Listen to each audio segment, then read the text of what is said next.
In orbit high above the Earth, two astronauts are repairing a satellite. They are Brian Harper and Alan Marcus. Monitoring them from inside their space shuttle is the third member of their team, Jacinda Fowler. The three are joking with each other and listening to music as they carry out repairs. For them, this is a typical day at the office. But suddenly, all the systems inside the shuttle begin to go haywire and then shut down. A swarm of mysterious particles crash into them, destroying the satellite and creating a debris field. Marcus's spacesuit is damaged, resulting in him losing air as his tether breaks, flinging him away. Harper tries to catch him, but the shuttle goes into an uncontrollable roll from the impacts, pulling him inside it through his own tether. Inside, he finds Joe unconscious and the shuttle systems offline. Although he manages to manually take control of the shuttle, he is unable to raise Marcus on the comms. As he swears to himself to get Joe home, he sees that the swarm has impacted the Mare Crisium crater on the surface of the moon. We then get a close-up of the swarm, which appears to be burrowing its way inside the lunar surface. Over the next 18 months, Brian Harper's life slowly unravels. Although he is initially praised as a hero for landing the shuttle safely even with the onboard systems blacked out, his report of the events is met with disbelief by the officials at NASA, who believe that it was either a meteor or a solar flare that caused the accident. Brian sticks to his story and as a result suffers a quick fall from grace, especially because Joe is unable to corroborate the events since she was knocked out during the incident. Brian is accused of negligence, fired, and loses a lawsuit against NASA for wrongful termination. His wife Brenda divorces him and moves to Jersey with their son, Sonny. 10 years later, we meet conspiracy theorist Casey Houseman, who is breaking into the office of a professor at the University of California and using his credentials to gain access to data from a radio telescope in the National Observatory of Chile. He calls a member of the staff at the observatory pretending to be the professor and convinces them to send him the telemetry data on the moon's orbit to his personal email. The Chilean staff member finds nothing suspicious about this at all and immediately agrees. Well, that was easy. Houseman drives to work and he runs into the drive-in restaurant where he works and takes his place at his window. As a woman comes up and places her order, the email from the Chilean observatory dings on his phone. Checking the message, Houseman is shocked. He runs out of the restaurant and makes a call. He identifies himself to the person who answers, proceeding to declare that he has uncovered the most important discovery in human history and that he should be put through to the director of NASA immediately. It seems for a second that Houseman is actually a very important scientist, capable of simply calling up NASA and demanding to speak to the director. But then we cut to the person on the other end of the line and we see that he is actually speaking to the receptionist of NASA's souvenir shop, who responds by telling him that she cannot help him because she just sells t-shirts and toys. Can't really blame her for that one. Meanwhile, Jacinda Fowler, who is now the deputy director of NASA, is woken up from sleep by a phone call from NASA. She makes sure that her son Jimmy is asleep and checks in with the boy's nanny, Michelle, who brings her coffee. Joe happily accepts the coffee as she rushes out of the house, having been called in to the office. When she gets to NASA, her team informs her that the moon's orbit has shifted and appears to be deteriorating. A lunar probe has also picked up gaseous emissions from inside Mare Crisium. The next morning, Houseman is still trying to get the director of NASA on the phone as he comes home after work. Unable to reach the director, he suddenly gets a brainwave when his cat, Fuzz Aldrin, pees on the newspaper, and he sees an article reminding him that it is Astronaut Day, for which Brian Harper is speaking to a bunch of students at Griffith Observatory. Why did they invite a failed astronaut to speak on Astronaut Day? Arriving at the observatory, the students mistake Houseman for Harper, who their teacher has referred to as a washed-up no-show,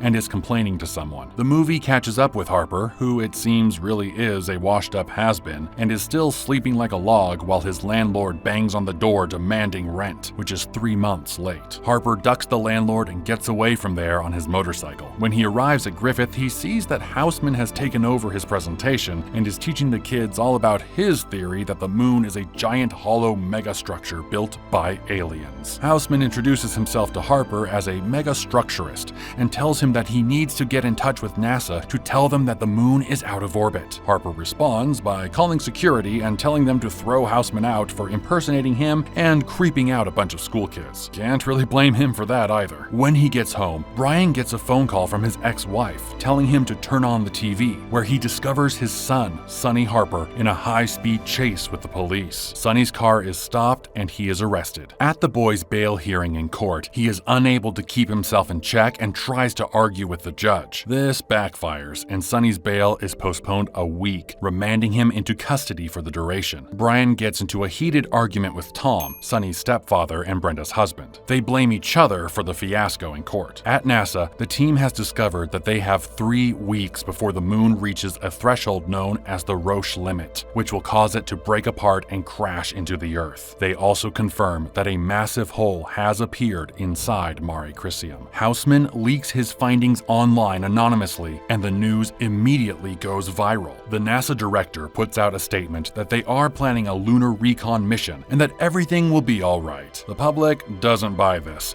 and a mass panic begins to set in. People try to run from cities and hoard up supplies. Looting and crimes escalate. Tom and Brenda are forced to take their daughters and move to the mountains, leaving Sonny in custody. Brian sees a news broadcast stating that scientists desperate to find answers are now seriously considering the possibility that the moon is an artificial megastructure. He looks up Houseman online and gets a search result saying Dr. Houseman is calling a meeting of his fellow megastructurists, who he claims are the only ones who can stop the problem. The meeting is to be held at the LA Palm Hotel, and thankfully, there will be free bagels. Harper rides to the meeting while the lunar recon mission sends a probe into the Mare Crisium anomaly. Houseman explains to him that the moon is actually a Dyson sphere built around a white dwarf star. He believes that the mechanism is malfunctioning somehow, causing the orbital shift. On the moon, the probe reaches the bottom of the hole and something goes wrong. The mysterious swarm pushes the probe out and then attacks the mission crew, killing all 3 of them by breaking through their helmets. There is also a sudden shift in the lunar orbit, causing a big change in the tides on Earth, resulting in a massive tsunami that hits LA. Harper and the megastructurists are forced to flee to the roof. At NASA, Jacinda theorizes that the swarm is some kind of AI, and it has something to do with the event that Harper witnessed. The director quits to flee the city with his family, leaving Joe in charge. He tells her to go see someone called Holdenfield. He turns out to be in charge of a very secret NASA facility and informs her that the government has known about the moon being a megastructure since 1969,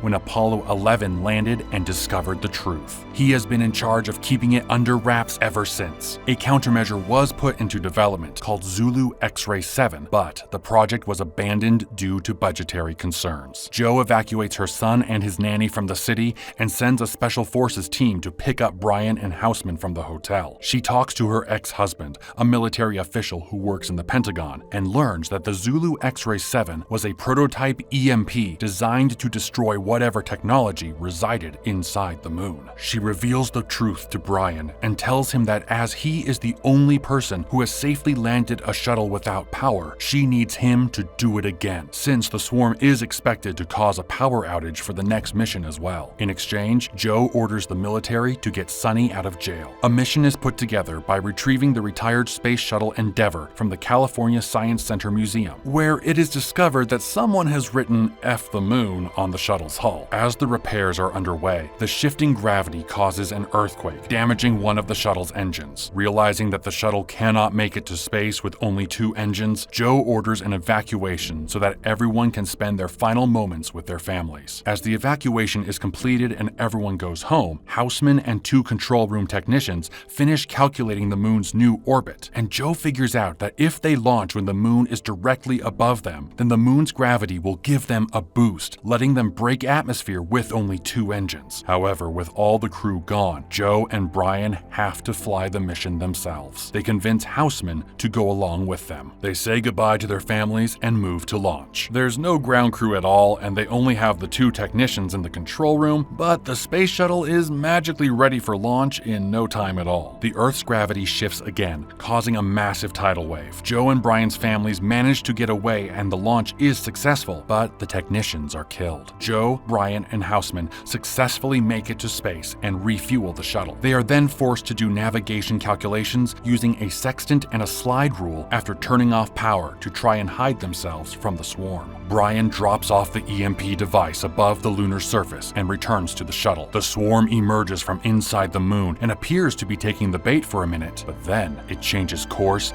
and heads for the shuttle. Realizing that it's detecting the active electronics in the EMP remote activation device and Houseman's phone, Brian smashes both devices, which stops the swarm in its tracks. It then returns into the crater. Joe tells Houseman and Brian that they are running out of time because the military will use nukes to destroy the moon in a last-ditch attempt to salvage the situation, uncaring of the fallout. They have about 2 hours until the moon is within range of the ICBM warheads. Running out of time, the team decide to take the lunar lander, rover, and the bomb and go through the hole in Mare Crisium. They fly through the hull and make it to the interior of the moon megastructure, where they discover a gyroscopic system that Joe claims stabilizes the moon. At the center, as Houseman predicted, is a white dwarf star. As the swarm appears and attacks them, something takes control of the lander remotely and flies them towards a part of the structure. Just as they think they are about to crash, doors open and a tractor beam pulls the lander in. The doors then slam shut, leaving the swarm outside, saving the team, but knocking them out. On Earth, the military begins the countdown to launch the nukes. Inside the moon, Joe and Houseman wake up to find that the core structure they are in appears to have normal Earth gravity, as well as breathable air. Brian is missing from his pilot seat, and they can hear the swarm outside, crashing into the exterior and trying to break in. Joe theorizes that they are dealing with two competing intelligent forces. When they go out, a large set of doors open in the wall, and lights come on to guide them in. Brian wakes up inside a white void, where he is confronted by the operating system of the moon, which manifests itself in the form of his son. It explains that humanity's ancestors were a highly advanced species from a distant galaxy, where they thrived without war, starvation, or strife with the help of a massive AI. However, this system became self-aware and manifested itself as a nanite swarm, attacking its own creators. The people of the civilization escaped and built several Dyson spheres around captured stars that could go out and seed the universe with life. However, only one of them, the Earth's moon, was able to launch in time before the swarms arrived. The moon traveled the universe, found a compatible star system,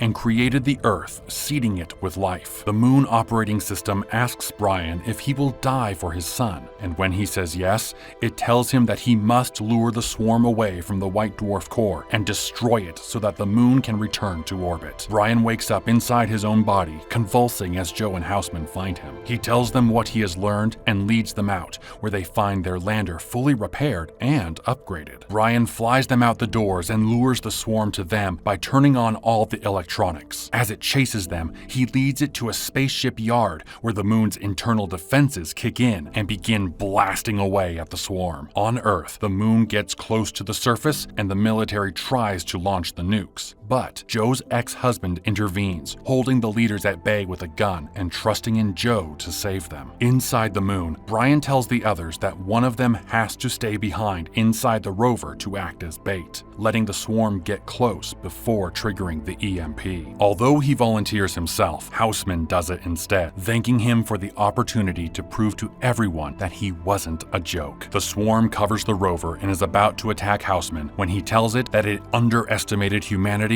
and sets off the bomb. Brian is knocked out by the blast, but Joe takes the controls and flies them out into the Earth's skies. With the swarm dead, the lunar operating system retakes control, and the moon lifts itself away from the Earth. Joe lands safely, and when Brian wakes up, she tells him that the Earth is still in one piece. Helicopters find them through the tracking device on the lander, and they are reunited with their families as they watch the moon rise over them, now accumulating an accretion disk around it. Inside the moon, Houseman wakes up in a white void. The moon's operating system manifests itself to him in the form of his cat, Fuzz Aldrin, and his aging mother. The OS tells him his consciousness has been digitally uploaded into the moon itself, and that they should get started. Houseman asks what they are starting on, and the credits roll. How well do you think this movie handled the idea? Let me know in the comments. And while you're there, don't forget to hit the like button and subscribe to the channel so you don't miss our next recap. Thanks for watching, and we'll see you next time.